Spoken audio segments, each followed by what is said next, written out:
Carlos Real was released on his own recognizance after an arrest in January for battery domestic violence. He was arrested for the same thing 12 days later and released for free again. It's not a unique scenario in our pretrial justice system. There was a case a few years ago where a man was accused of domestic battery against his wife. And we had argued that this person remain in custody. And the judge released this person and he went out and killed his wife and daughter. Next week marks the one-year anniversary of Nevada's pretrial risk assessment tool, which is supposed to ensure greater fairness and consistency. The Nevada Supreme Court ordered judges to use the tool to help predict a defendant's likelihood to reoffend or fail to appear in court. Chuck Muth of Citizen Outreach explains the theory. We should put people behind bars who we're afraid of, not people who we're mad at. But in practice, the reality suggests that maybe it should be re-examined. Some call it checklist justice. Defendants get a score, and the higher the score, the higher the risk. It examines things like prior arrests, age at first arrest, employment status, residential status, substance abuse, whether they have a verified cell phone, and prior failures to appear. And in calendar year 2019, 37% of those people who were rated high risk failed to appear for their next court date.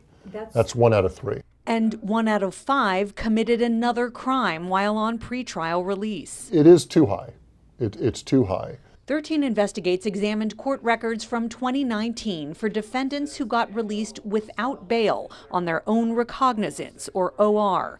In June, Matthew James Siddiqui violated a domestic violence protective order, got out of jail free, and then didn't show up for court. After an arrest for felony date rape drug trafficking in August, Luis Raul Colazo Suarez also failed to appear in court, and he was supposed to be under intense supervision. Eduardo Zepeda was arrested in June for felony child abuse and neglect.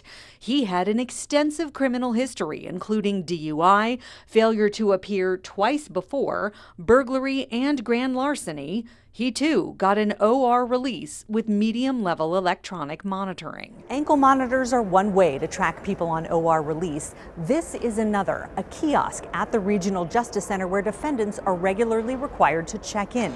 Using a handprint, they pull up a screen with a series of questions. Their answers reassure authorities that they're staying out of trouble and will show up for their day in court. There's one type of crime that carries extra concern for police when they see the person get out of jail free. The charge? Possession of a firearm by a prohibited person. They've already been convicted, already told they can't legally have a gun, and then disregarded all that. Obviously very violent individuals. Individuals like Errol Gaines, an ex-felon with a gun arrested on a felony charge while out of custody on another. Gaines was in a standoff with police last April and was charged with domestic battery and assault with a deadly weapon in a case that paralyzed a neighborhood. And a lot of work goes into the identification, the case, the arrest, the prosecution.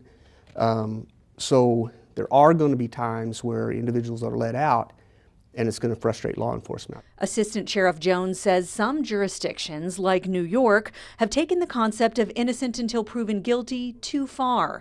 On the flip side is what it means to keep someone sitting in jail pre-trial. To keep the wrong person in jail who could lose their job. That hurts the community, because if they lose their job, they may be more prone to commit another crime. And to keep them in jail just because they can't afford bail complicates the issue even further. Clark County Public Defender Darren Imlay.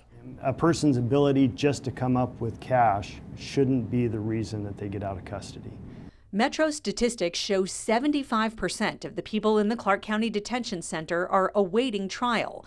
Nearly 570 people sat behind bars in 2019 for more than 7 days just because they couldn't afford less than $2,500 bail. Bail agent Mark Gabriel. A lot of times the people that are in jail and stay in jail, there is no cosigner willing to go to bat for them, meaning that this person is probably a bad person and should stay in jail.